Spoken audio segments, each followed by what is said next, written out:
তো hello everyone, কেমন আছো তোমরা সবাই? আশা করি সবাই ভালো আছো, আর আমিও আছি খুব ভালো।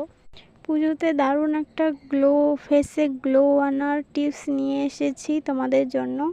তো সবার প্রথমে একটা বাটি নিয়ে নেবে। বাটিতে হালকা 1 চামচের মতো হলুদের গুঁড়ো, আর 1 চামচের মতো চালের গুঁড়ো, যাদের ঘরে আছে চালের গুঁড়ো তারা নিবে, যাদের ঘরে নেই তারা বেসন নিতে পারো।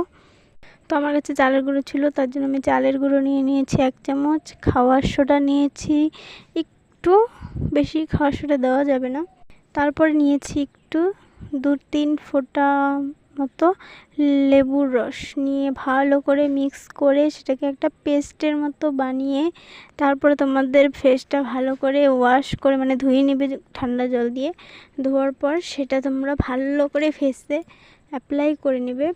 অ্যাপ্লাই করার পর 5 মিনিট ফেসে রেখে তারপরে ফিঙ্গারের সাহায্যে হালকা হালকা করে ম্যাসাজ করে নেবে 2 মিনিটের মতো।